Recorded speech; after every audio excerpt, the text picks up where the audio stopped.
Hello, everyone. Thank you for joining us. My name is Lizzie Hoffman. I'm a member of the marketing team here at Data, and I wanted to say thank you on behalf of everyone here for joining us for today's webinar. As everyone trickles in, we're going to go through a few housekeeping rules. The title of today's webinar is How to Build Trust with Your Customers, featuring Data and our friends at Maropost. So a couple of quick housekeeping things before we dive in. Today's session is recorded, so no need to take strenuous notes. Just sit back, relax, enjoy the conversation. If you have questions, feel free to submit them using the questions section of your GoToWebinar portal, or if you're using the web version, wherever you want to submit those questions, we'll be addressing them at the end. So if we don't get to it in the middle, that's why. It's going to be at the end of the presentation. And additionally, because this is recorded, you'll receive the recording after the webinar is complete. So within the next couple of days, you'll receive an email from our teams with the recording, as well as some other follow-up materials. So on that note, I'd love to speak a little bit, just for those of you who may not be as familiar with @Data or Maropost. Maropost is the leader in e-commerce and marketing automation software. And @Data is a leading provider of proprietary data-driven email solutions for digital marketers. So there's a little bit more there. Again, plenty to read through, but you'll get it all in the recording. Now I'd love to introduce the panelists. And Katie, why don't we start with you? Sure. So I'm Katie Intrater. I am VP of Business Development here at @Data. And for those of you that don't know, @Data is actually a rebrand of Tower Data and Fresh Address. But I've been with the company now for 9 years. My responsibility is bringing in new business, as well as managing some of our strategic partnerships like we have with Maropost. John? Hey, first of all, super excited to be here. Thanks so much for hosting this, you guys. So I'm John Lang, Senior Partner Manager, Account Manager, as it says on the slide there for Maropost. I've been in tech for, well, if you can look at the gray hairs, more than enough years, specifically in email marketing and marketing automation for 10 plus years. So super excited again to be here. Manny. Hi, everyone. And just in case you're wondering, no, I do not normally sound like Barry White. I apologize. I was at a wedding last week, and we all got a wedding present called COVID. So I apologize. I have my honey here, and I apologize if I cough. I've been in the email marketing business for about 16 years, and my role here at Maropost is as a product consultant. What I do is I help bring insights into the email marketing industry to Maropost so that the customer success managers and the support agents have a better understanding of what's really important to our clients who are email marketers. And I also provide insight to the product so that we deliver to email marketers the best tools for what they need to do to send out the best emails. Perfect. Thanks for the intros, guys.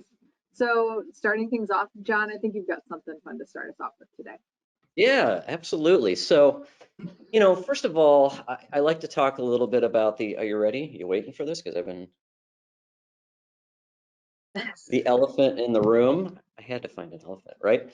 And for I think a lot of people who may be doing email marketing, who may not be doing email marketing, who may be not getting the results they're looking for in the ways that they're marketing, and don't understand topics like trust, topics that are important to ultimately getting results from the folks that you're bringing in, that you're attracting into your world and ultimately looking to solve for.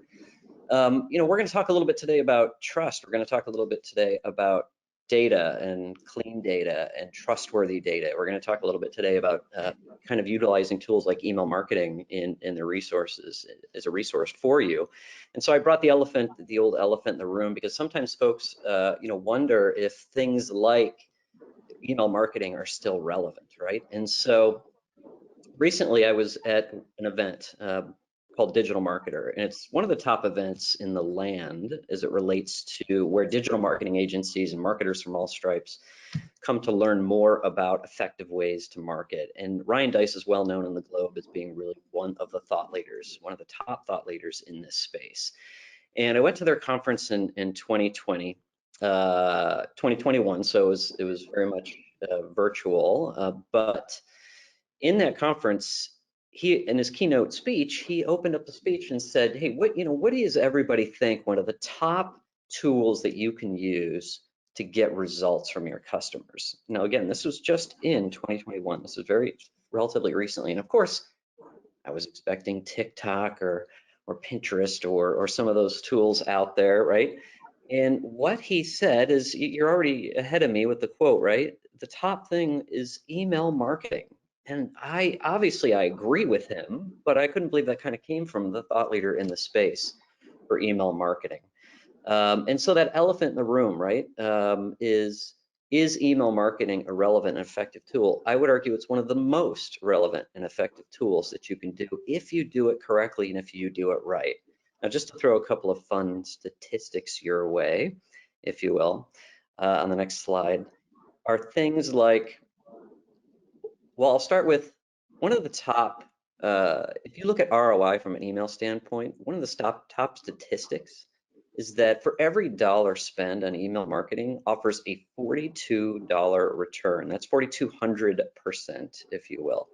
So, take that in as you think about ways that you're getting out to market and some of the relevant tools that you use to do it. When you see that guy laying on the beach, if you will, and making money, there's a good chance he's using tools like this to do it. And I can tell you candidly, and we're going to talk a little bit about this, sending a newsletter or purchasing a list to do it is not really the effective way to go about it. But just here's a few statistics for you to kind of gobble up and screen share, if you will. I mean, 74% of baby boomers thinking that email is the most personal channel to communicate with brands. I mean, wow, right? Sure, other tools, social media tools are effective and important, certainly to attracting people into your world so that you can start developing a relationship with them. And that is ultimately what we're going to talk about next. And with that being said, I'm going to turn it over to my colleague Manny to kind of take it forward. I'm glad you're healthy, and what a trooper for joining us, by the way. We appreciate it. Actually, it's me. So before we jump in, so At Data obviously agrees completely with this statement, right? So 20 years ago, our CEO actually made a conscious business decision that email was going to be the center of our entire database, and that has remained a fact. And so basically, if you think about your social media handles, your device IDs, your cookies, those are constantly changing, but the email address is sticky, especially your personal email. And so that is an investment that we've made as a company where we truly think that emails aren't going anywhere. And it is a channel that customers are always going to be wanting to be communicated through. So with that said, how do you build trust with your customers? I think, first and foremost, you have to make sure that the email addresses that are coming in on your site are deliverable and can actually receive your messages, right? So enabling email validation right at sign up is key. And then even through that same API call, you can receive demographic data so that welcome email, that very first email that ends up in their inbox, can create an incredibly strong sort of first impression. And then next, it's really important to understand their channel preference. So making sure that you communicate with your customers in the channel that they prefer, whether it's social or email or even direct mail, and then also making sure that brand tone is consistent across those channels. It's also not only imperative to understand the channel that they prefer, but I think you have to also think about how often they want to hear from you too, right? So this is critical in maintaining a long-term kind of relationship with your clients. Next, so you already received the demographic data, right? And so it's important to also understand their behavior. So marrying the two kind of allows you to put the right products and content in front of them. So as an example, think about a young single guy during the holidays. Maybe he's buying a baby gift for his niece or nephew. But based on their click and search behavior, you can see what he's kind of interested in at that time. But if you look back at his previous sort of behavior and click information as well as his demographics, you kind of understand that that's not something that he's always going to be in market for. And so it's kind of just making sure that you understand the exact relevant content that he's going to want to see moving forward. Next, customer service. So, word of mouth is probably your best source for new organic customers. So if somebody has a really bad, customer experience, the brand reputation is going to be tarnished, and they're not going to recommend you to their friends and their family. And so it is imperative that you keep your customers happy. This is going to improve loyalty and repeat purchases and recommendations in the future. And then, lastly, you've always got to sort of maintain engagement. You want to stay top of mind with your customers. So sending things like newsletters and relevant discounts and check-ins, and even if you have to do a re-engagement campaign, because natural churn does happen, right? So if that does happen, you can take that subset of your database, and @Data can actually run for a month last open flag and help you kind of identify which emails are active elsewhere for you to run a re-engagement or win back campaign. So I always say that, it's way more cost effective to maintain your engagement and continue to do re-engagement campaigns than trying to generate net new customers. Katie, let me ask you a question. You deal with a lot of folks that really are struggling with the results at the end of the day. What would you think is the kind of the top challenge that you guys at Data see as it relates to creating trust and helping them get the results? Yeah, it sounds elementary, but truly a lot of our really sophisticated clients still are putting the same content in front of all of their customers. It's just easier. They don't always want to take the time and effort to invest in the segmentation and the personalization. It's a lot of work, but if you get the right data and you have the right platform like you guys have, you can really make a huge impact on your ROI. And so I think, any of us consumers, once we start to get content that is irrelevant, we're going to stop, we're not going to stop keep opening. We're going to start unsubscribing. We're not going to engage anymore. And so I do think that truly taking the time to understand who your customers are behind the email address, what is it that they want? What does their household look like? That is imperative for building sort of a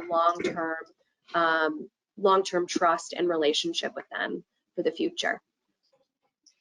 I love that. So is it fair to say that if we had better segmentation, we talk to our leads one way, our clients another way, we talk to maybe men one way and women another way, if that's who we're selling to, that kind of thing, that ultimately you'd see some better results? Yeah, absolutely. What you put in front of me is going to be completely different than what somebody's going to put in front of you, and that's exactly how it should be. It should be a personalized, tailored experience. Love it. Thank you.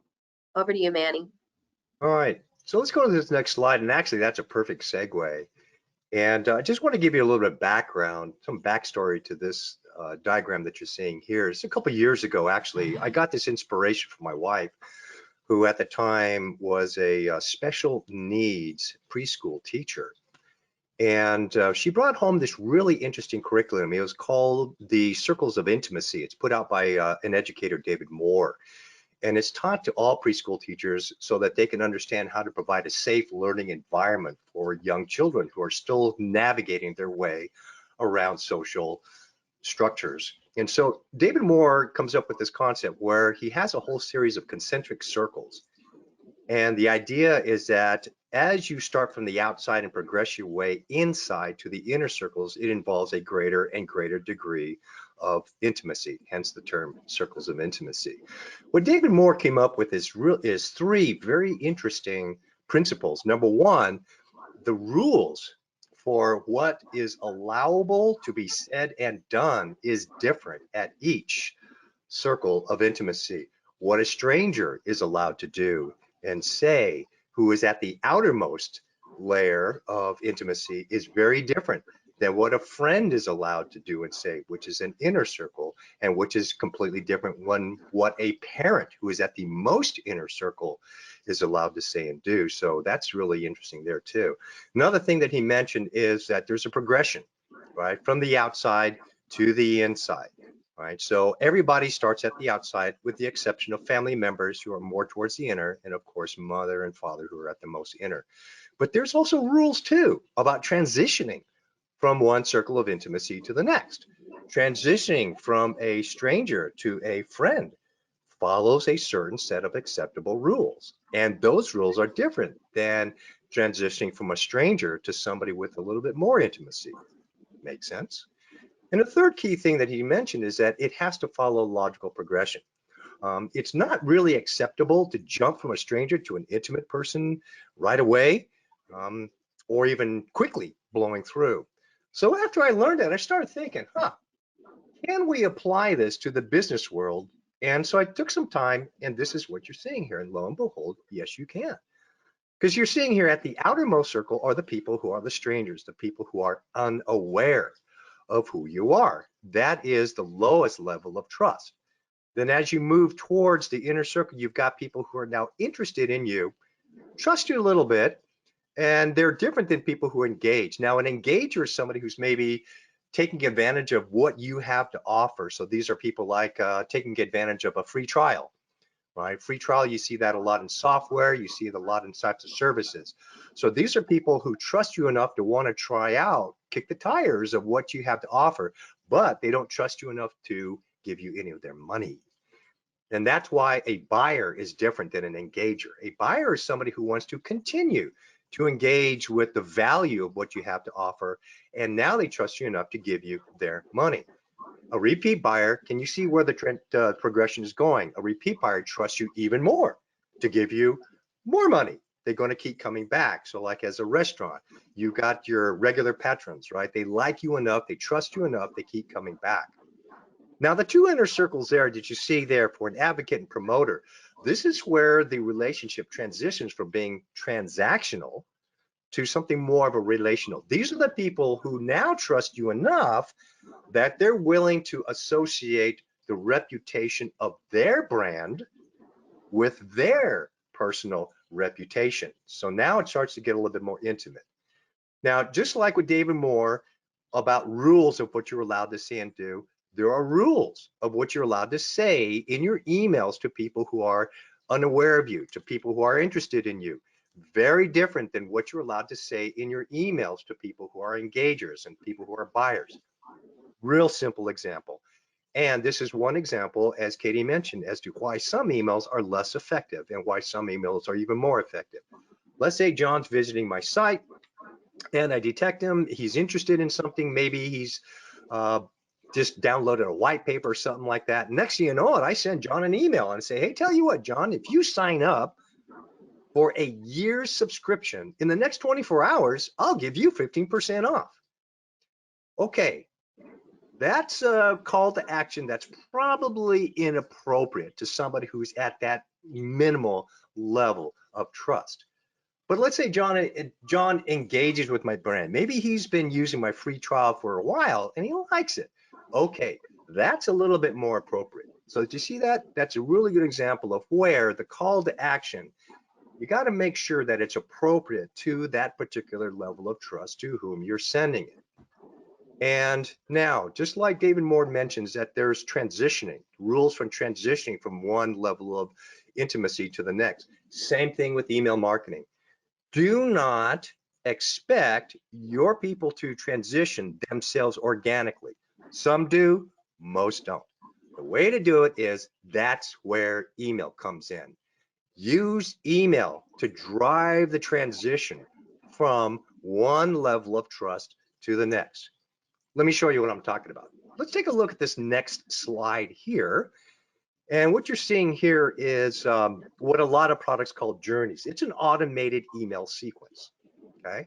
So what you're seeing here is an automated email sequence that is designed to transition people who are engagers and get them to become buyers, okay?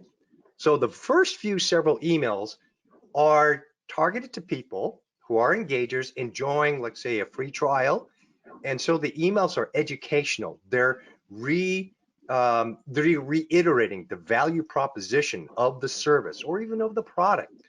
So it's just about, hey, how to maximize the value, because after all, they're trying it out. It's a free trial. low commitment. But at some point in time, you want to transition them over to become a buyer. So now you're still going to be sending them emails reiterating the value proposition of the product or the service, but the call to action starts to transition to, hey, wouldn't you like to continue to receive these benefits? Well then, become a buyer. See that? So here's a really good example of how you use email to transition from one level to the next. So I think we've got some examples in the next one here too about some emails that are good for there.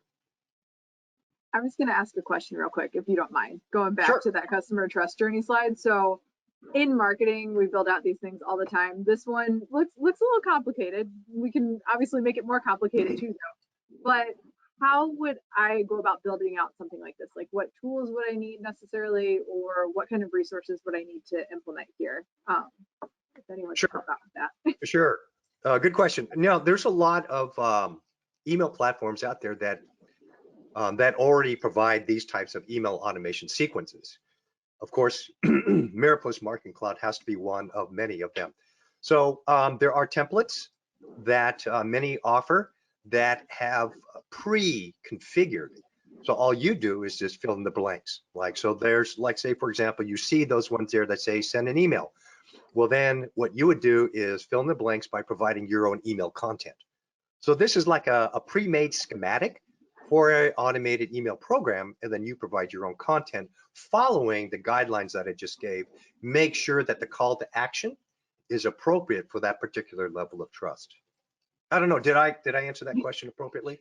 Yeah, no, you definitely did. Okay, cool. I might add to that as well. That was perfect. You may not want to tackle this. You might want to get some help because you're right. There can be kind of a lot to do it, right? To do it right.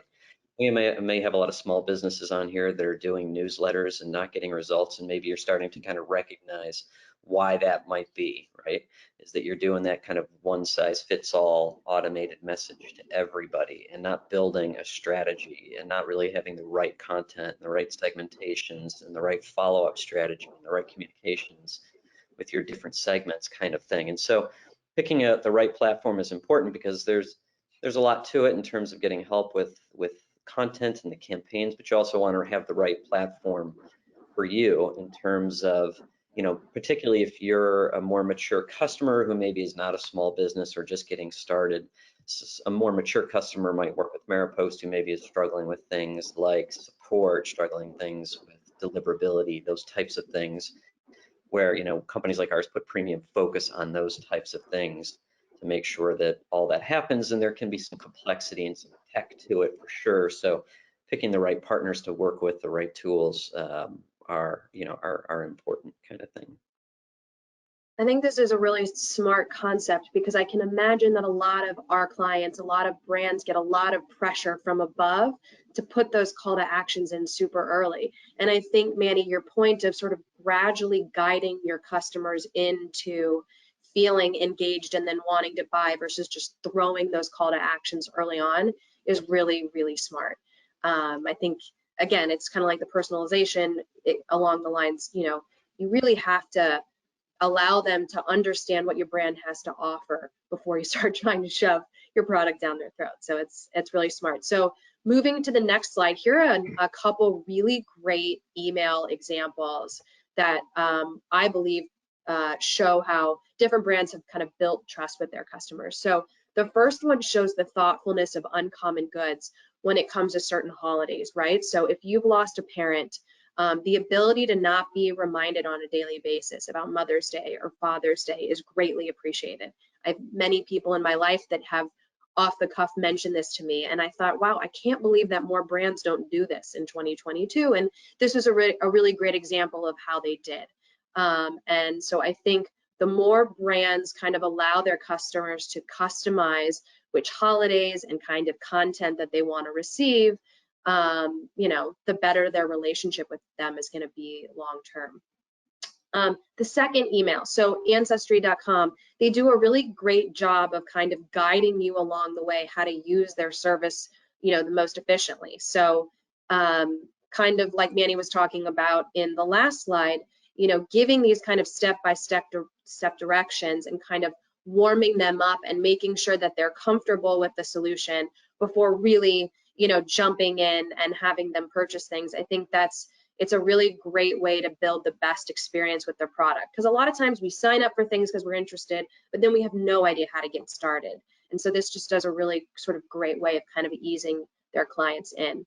And then lastly, User Zoom, they're allowing their customers to choose which channel and how often they want to receive communications from them. And so I think the earlier on that you can do this in the relationship with your customer, it's going to be more beneficial for, having them be a long-term customer, right? So allowing them to choose, yes, I want to hear from you in SMS and email, but not that often, or however they choose. So I think these were a few really great examples. And then, more than ever before, fraud is becoming more and more prevalent, especially in the e-commerce world. We're seeing it with our clients all the time. And so, it's not only important for you to build trust with your customers, but you need to be able to trust them too. And so with our fraud prevention API, we can actually simply take an email in and provide a risk score and email activity data and some geolocation data to sort of help you understand if that customer has a higher propensity to be fraudulent. And this is just really relevant and valuable because it's saving your company time and money. So really it goes full circle, right? As much as they need to be able to trust you, you also in turn need to be able to trust them as well.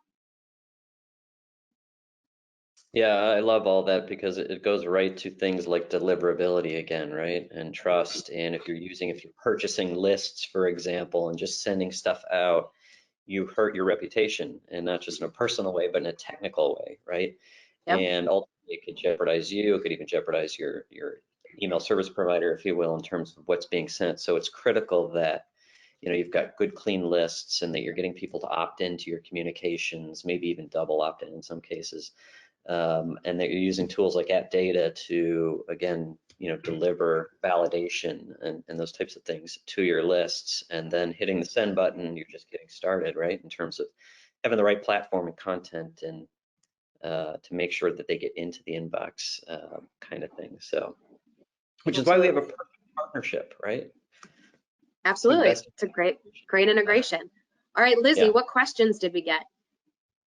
Okay, so to start things off, this one just popped in. So the fraud product was just mentioned, right? The question is around, it's typically brought up in conversations with fintech or banking, this fraud product, right? So how can you apply some of these principles or the same fraud solution to e-commerce or retail brands?